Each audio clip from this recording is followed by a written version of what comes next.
Hi, you're very welcome. And in this video, what I'm going to do is basically a case study of where we have a list of names, as you can see here, and page views and participations.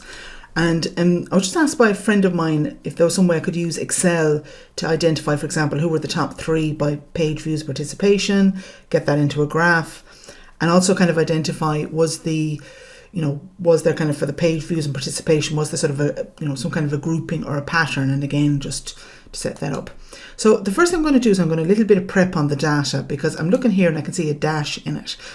And the problem with this is that when you go to do a pivot table and you have a dash like that in it, Excel will not kind of see that as a 0. All right. So what we need to do is first of all just change that to a 0. So Control and F, find dash, and just replace with 0. And then click replace all. And click OK. All right. So you see there's a whole bunch of people who've had no participations at all. Okay. The second thing I'm going to do is just convert to a table, insert table, click OK. And now what I'm going to do is I'm going to summarize this as a pivot table. So I just go to summarize as pivot table on a new worksheet.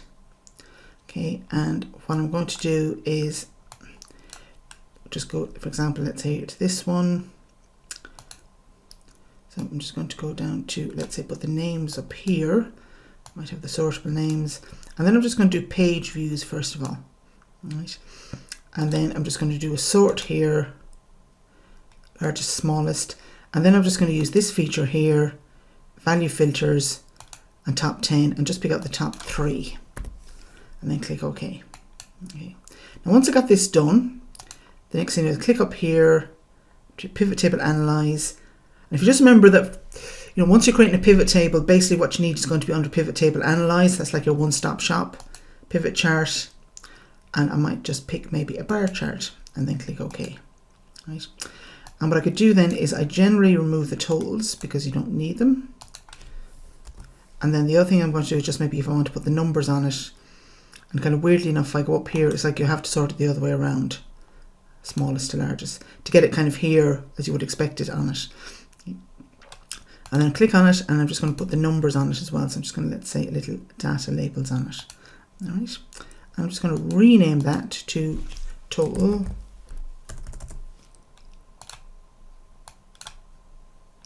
Move around here a little bit. Okay, and the top 3 page views. And I'm just going to rename that to page views. Now you do exactly the same with participation. Okay. So what you could also do then is I might just copy my pivot table. Control C, down to this one. Control V. And what I do then is up here, I click on it, up here to pivot table analyze, field list. And what I do is I just take off the page views here and I put it down to participations.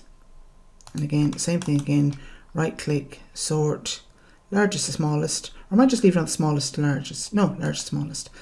Okay, and then pick up my top 3. And then click OK. There we go. Click on those 3. And then again up to analyze, pivot chart. And this I might just choose a different one. You normally go with the one that kind of suggests to you. Move it over here, delete this one. And then to just get my numbers on it, I can just go up here to this one and just go to data labels. I could just put a little tick on my data labels there. All right, and I can put down, just call this one top 3 by participation. Okay, and that's and I'm just going to, let's say, call this participation.